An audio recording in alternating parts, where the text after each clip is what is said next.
Stand two people next to each other from two different corners of the planet, and their skin might look like it belongs to two completely different species. One burns in 15 minutes of sun. The other could sit outside all day and barely change. Same species, same organs, same DNA blueprint, 99.9% identical.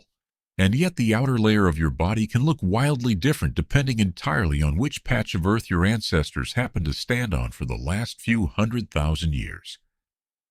This is the story of why human skin comes in so many different colors. And it's not really a story about appearance at all. It's a story about a single molecule fighting a war against the sun, and losing or winning depending entirely on where that war was fought.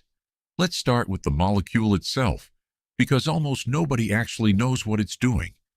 It's called melanin, and it comes in two main flavors: eumelanin, which produces brown and black tones, and pheomelanin, which produces reddish and yellowish tones, the kind you see in red hair and pale, freckled skin.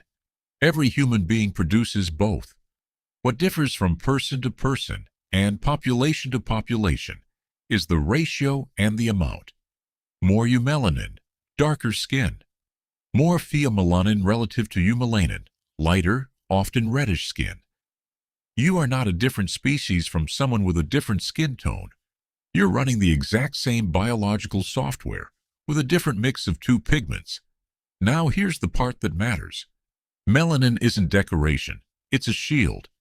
Specifically, it's a shield against ultraviolet radiation, the invisible part of sunlight that damages DNA every single time it hits unprotected skin. Enough of that damage accumulated over a lifetime, and you get mutations. Enough mutations in the wrong place, and you get skin cancer. Melanin absorbs and scatters that radiation before it can reach the DNA inside your skin cells, acting as a built-in self-renewing sunscreen that never needs reapplying.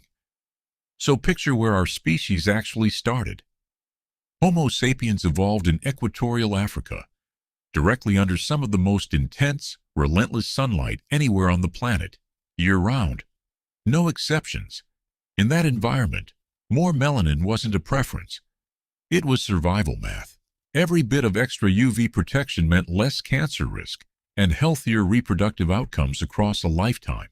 And evolution rewarded that math ruthlessly, generation after generation, until dark skin became the universal human baseline. Every single one of your ancestors, no matter what you look like reading this right now, was dark-skinned at some point in the deep past. There is no exception to that. Then people started walking. Slowly, over tens of thousands of years, groups moved north, out of that equatorial intensity, and into places where sunlight arrives at a slant, filtered through more atmosphere, weaker, and available for far fewer hours a day, especially in brutal winters. And here's where the exact same molecule that had been a hero suddenly became a liability. Your skin doesn't just block UV radiation, it also uses a specific narrow band of that same radiation to manufacture vitamin D, a nutrient your body cannot properly function without. It regulates calcium absorption, bone strength, immune function. Without enough of it, children develop rickets, bones that bend and deform under their own body weight. In a low-sun environment, heavily melanated skin blocks so much of the weak available UV that it can't make enough vitamin D at all. The shield that saved you near the equator can quietly start starving you near the Arctic Circle. So the same evolutionary pressure that built dark skin in Africa reversed itself entirely in the north. Populations with slightly less melanin could absorb more of that scarce UV, synthesize more vitamin D, avoid rickets, survive childbirth without deformed pelvic bones, and simply out-reproduce their darker-skinned neighbors in that specific environment. Over thousands of years, lighter skin spread not because it was better, but because it solved a completely different problem than the one dark skin was originally built for. Here's where it gets genuinely strange. And this is the part almost nobody talks about. Populations in East Asia and populations in Europe both evolved lighter skin independently, but they didn't use the same genetic mutations to get there. Different genes, different mutations, arriving at a broadly similar outcome, completely separately, on opposite sides of the planet. When evolution solves the exact same problem twice using two totally different toolkits, that's not a fluke. That's a sign the underlying pressure, the need to balance UV protection against vitamin D production, was strong enough to force the same solution into existence more than once. And your skin isn't even fixed once it's set. It responds in real time. Spend a week in strong sun and your skin darkens, a temporary defensive surge of melanin production triggered directly by UV exposure. Your body's emergency patch against damage it's actively detecting. Freckles work the same way.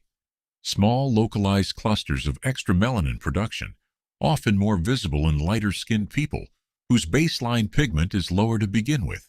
Even the rare cases where the system fails completely, conditions like albinism, where the body produces little to no melanin at all, or vitiligo, where patches of pigment-producing cells simply stop working, exist as natural proof of exactly how much daily protective work melanin is normally doing when everything functions correctly.